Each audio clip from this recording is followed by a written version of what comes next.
صل على محمد يا رب صل عليه وسلم. ഫാത്തിഹ സൂറത്ത്, ഈ ഫാത്തിഹ സൂറത്ത് എല്ലാ വിഷയത്തിലും നിസ്കാരത്തിൽ വേണ്ട വിഷയം, അതുപോലെ ഫാത്തിഹ സൂറത്തുള്ള മഹത്വം ഞങ്ങൾ ഇങ്ങനെ ചർച്ചയാക്കാം. ഇനി പരിശുദ്ധമായ ഈ ഫാത്തിഹ സൂറത്ത്, ഈ സൂറത്തിനെ കുറിച്ച് അല്ലെങ്കിൽ ഖുർആന്റെ കുറിച്ച് ഖുർആനിലെ ചൊല്ലുക, വനുനസ്സിലു മിനൽ ഖുർആനി മാ ഹുവ ശിഫാഉൻ വറഹ്മത്തുൽ ലിൽ മുഅ്മിനീൻ. ഈ ഖുർആൻ ചൊല്ലത് ഈ മനുഷ്യന്മാർക്ക് എന്ത് വിഷയത്തിലും ഒരു ശിഫ ആണ്, ഒരു പരിഹാരമാണിട്ടാണ് പരിശുദ്ധമായ ഖുർആൻ ഞങ്ങളായിട്ട് പരിചയപ്പെടുത്തുന്നത്. അപ്പൊ എന്ത് പ്രശ്നങ്ങൾ വന്നെങ്കിലും ഇതിനെ വ്യാഖ്യാനിച്ചുകൊണ്ട് മഹാന്മാർ ചൊല്ലാറ്, അമ്മാ കൗനുഹു ശിഫാഉൻ മിനൽ അംറാദിൽ ജിസ്മാനിയ, എല്ലാ രോഗത്തിനും എല്ലാ പ്രശ്നങ്ങൾക്കും പരിശുദ്ധമായ ഖുർആൻ അത് പരിഹാരമാണ്. അത് അങ്ങനെ പിന്നെ ഉപയോഗിച്ചെങ്കിൽ അതിൽ ബറക്കത്തുകൊണ്ടാണ് മഹാന്മാർ പഠിപ്പാട്ടത്.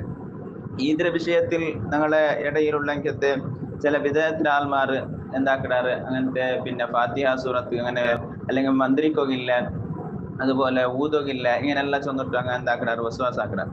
യഥാർത്ഥത്തിൽ ഈ ആയത്തിന്റെ അർത്ഥമേ അങ്ങനെ എന്താക്കണം, എന്തെങ്കിലും രോഗം വന്നെങ്കിലോ എന്തെങ്കിലും വിഷയങ്ങൾ വന്നെങ്കിൽ അത് പരിഹരിക്കുള്ള ഒരു ഓത്താണ്, ഊതി കൊടുക്കുള്ളതാണ്, മന്ത്രിക്കുള്ളതാണ് ഈ ഫാത്തിഹ സൂറത്ത്. ഇതിന്റെ വിഷയത്തിൽ ഒരു ഹദീസ് മഹാനായ അൻ സഈദ് ഇബ്നുൽ ഖുദരി റളിയല്ലാഹു അൻഹു ഒരു ഹദീസ് നമുക്ക് പഠിപ്പാട്ട്. അങ്ങനെ എന്താക്കിടാറ് ചെന്നെങ്കിൽ ഒരു 30 പിന്നെ ചില ആൾമാർ എന്താക്കിടാറ് യാത്ര പോയിട്ടിന്നാറ്. അങ്ങനെ യാത്ര പോയിട്ടാകുമ്പോൾ തിരിച്ചിട്ട് വരുമ്പോൾ ഒരു പ്ലേസിൽ അങ്ങനെ എന്താക്കിയാറ് ഇറങ്ങിയാറ്.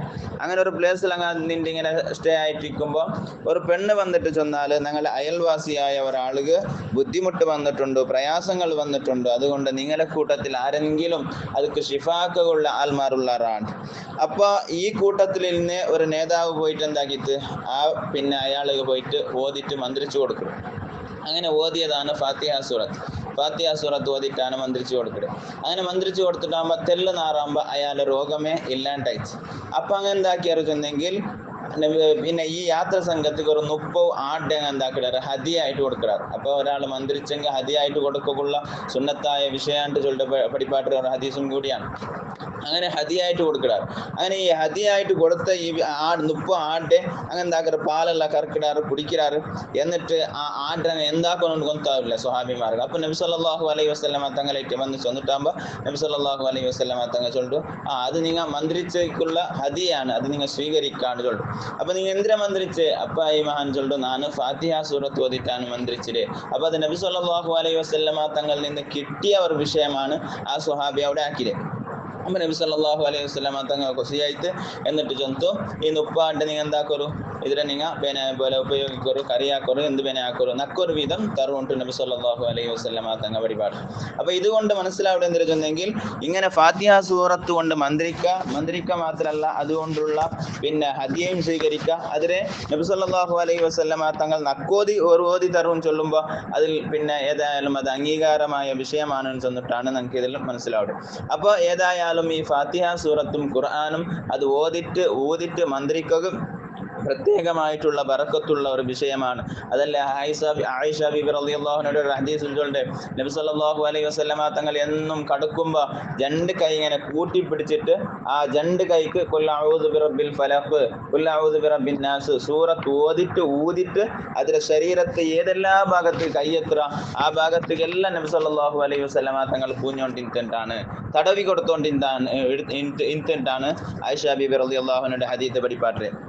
അപ്പൊ ഇത്തരത്തിലുള്ള വിഷയത്തെ കൊണ്ട് മനസ്സിലാവിടെ ഫാത്തിഹ സൂറത്ത് പോലെയുള്ള ഫാത്തിഹ സൂറത്ത് ഖുർആനിൽ പ്രധാനമായിട്ടുള്ള സൂറത്താണ്. അത്ര വലിയ സൂറത്ത് വലിയ ചെന്നെങ്കിൽ അത്ര വലിയ സ്ഥാനത്തിലും പൗരുല്ലെങ്കിലത്തെ ഒരു സൂറത്ത് വേറെ ഇല്ല. ഖുർആനിൽ മാത്രമല്ല ബാക്കി ഏതും ദാവൂദ് പിന്നെ തൗറാത്ത്, ഇഞ്ചീൽ, സബൂർ ഇങ്ങനെ ഏത് കിതാബ് നോക്കിയെങ്കിലും ഫാത്തിഹ സൂറത്തിൽ എത്ര പൗരുല്ലെങ്കിലത്തെ ഒരു ആയത്ത് സൂറത്ത് ഒരു കിതാബിലും ഇല്ല. അപ്പൊ ഫാത്തിഹ സൂറത്ത് കൊണ്ട് മന്ത്രിക്കുമ്പോൾ അതിക്ക് വലിയ മഹത്വം ഉണ്ടിട്ടാണ് ഈ ഹദീസ് കൊണ്ട് നമുക്ക് പഠിപ്പാട്ടി തന്റെ. അപ്പൊ അല്ലാഹു സുബ്ഹാനഹു വ തആല അത്തരത്തിലുള്ള വിഷയം നമുക്ക് തന്നിട്ട് അതിൽ ഉപയോഗിച്ച് ജീവിക്കുള്ള തൗഫീഖ് അല്ലാഹു നമുക്ക് നൽകി അനുഗ്രഹിക്കുമാറാകട്ടെ. وإلى حضرة سيدنا محمد صلى الله عليه وسلم الفاتحة. أعوذ بالله من الشيطان الرجيم. بسم الله الرحمن الرحيم. الحمد لله رب العالمين الرحمن الرحيم مالك يوم الدين إياك نعبد وإياك نستعين اهدنا الصراط المستقيم صراط الذين أنعمت عليهم غير المغضوب عليهم ولا الضالين آمين. ചൊന്നതിൽ പിന്നെ ഖുൽ ബിറബ്ബിൽ ഫലക്, ഖുൽ ബിറബ്ബിൻ നാസ് എപ്പോഴും കടക്കുമ്പോൾ ഓതുകൊള്ള ഒരു പ്രധാനമായിട്ടുള്ളൊരു പിന്നെ സൂറത്താണെന്ന് കൂടി നമുക്ക് ഇതിൽ മനസ്സിലാവും. കാരണം എല്ലാ നബി സല്ലല്ലാഹു അലൈഹി വസല്ലം തങ്ങൾ അത് ഓതിട്ട് കൈ കൂതിട്ട് ഇങ്ങനെ പൂഞ്ഞോണ്ടിട്ടാണ്. അപ്പൊ അതുകൊണ്ട് അതിൽ ഞങ്ങൾപ്പോലും അങ്ങനെ ആ സൂറത്ത് ഓതിട്ടാണ് കിടക്കേണ്ടത്. അല്ലാഹു നമുക്ക് തൗഫീഖ് നൽകി അനുഗ്രഹിക്കുമാറാകട്ടെ. ഓതിയ ഫാത്തിഹ സൂറത്ത് ഹബീബായ തങ്ങൾ ഉൾപ്പെടെയുള്ള എല്ലാ മഹാന്മാർ, സ്വാലിഹീങ്ങൾ, ഔലിയാക്കന്മാർ, അമ്പിയാക്കന്മാരുടെ ഹദ്റത്തിലേക്ക് അല്ലാഹു എത്തിച്ചു കൊടുത്ത് അനുഗ്രഹിക്കുമാറാകട്ടെ. അതുപോലെ ഞങ്ങളിൽ നിന്ന് മരണപ്പെട്ടു പോയ ഈ പള്ളി പ്രദേശത്ത് വിശ്രമിക്കുന്ന മുഅ്മിനീങ്ങ എല്ലാവരുടെ ഖബറിലേക്ക് അല്ലാഹു ഇതിന്റെ സവാബ് എത്തിച്ചു കൊടുത്തുകൊണ്ട് ഞങ്ങളുടെ ഖബർ അല്ലാഹു തആല വിശാലമാക്കി കൊടുത്ത് അനുഗ്രഹിക്കുമാറാകട്ടെ. സ്വർഗ്ഗത്തിലേക്കുള്ള ഒരു പിന്നെ വഴി അല്ലാഹു തുറന്നു കൊടുത്ത് അനുഗ്രഹിക്കുമാറാകട്ടെ. റബ്ബനാ ളലംനാ അൻഫുസനാ വഇൻ ലം തഗ്ഫിർ ലനാ വതർഹംനാ ലനകൂനന്ന മിനൽ ഖാസിരീൻ. റബ്ബി തമ്മിം ബിൽ ഖൈരി വസ്സആദ ആമീൻ ബിറഹ്മതിക യാ അർഹമർ റഹീമീൻ.